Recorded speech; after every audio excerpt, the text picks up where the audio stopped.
Think about the Nobel Peace Prize. What comes to mind? Idealism, diplomacy, ultimate humanity? Now rewrite that story. Picture a landscape of towering wooden oil derricks, the Caspian Sea choked with black sludge and absolute corporate warfare. This is Baku in 1879. Long before Alfred Nobel signed the paper to create his famous prize, his family was locked in a brutal underground industrial war against the richest man in human history, John D. Rockefeller. This wasn't just business. It was a global chess match fought with dynamite, international espionage, and custom-built fleets of warships designed to carry liquid gold. Today, we go behind the scenes of the clash of titans that nearly burned down the global economy.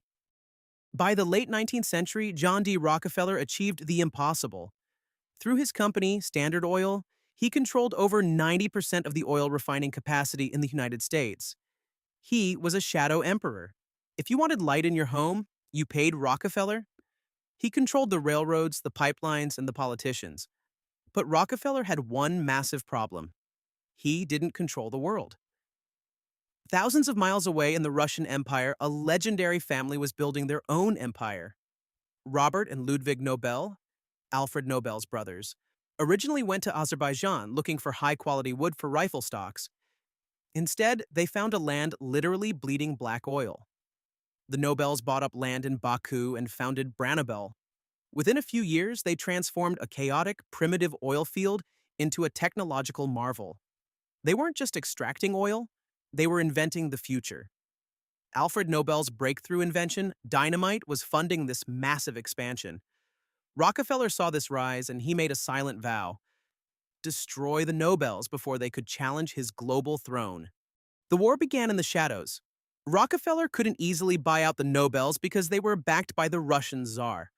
So Standard Oil used its favorite weapon: economic strangulation. Rockefeller used his massive wealth to influence European shipping lanes and cut off the Nobels' access to global markets.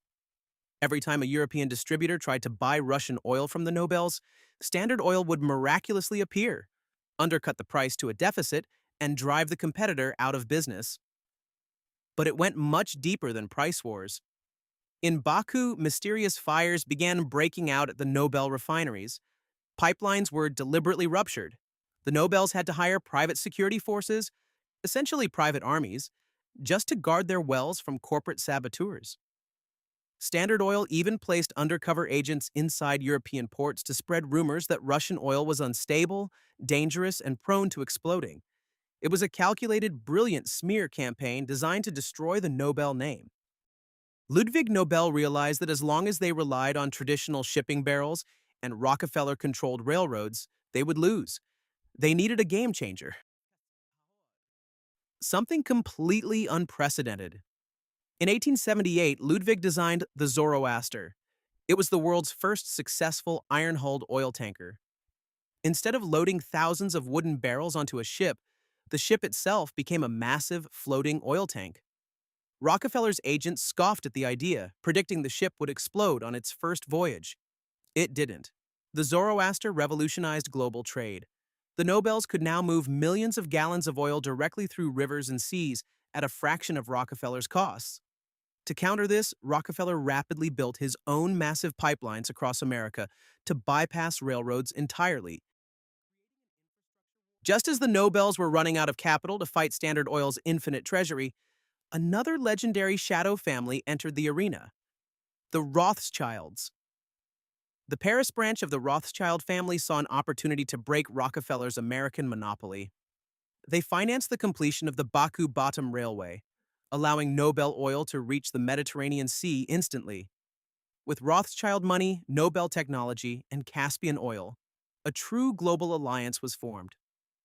For the first time in his life, John D. Rockefeller was forced to retreat. He could no longer dictate global prices. The world was officially split between the Western American monopoly and the Eastern European alliance.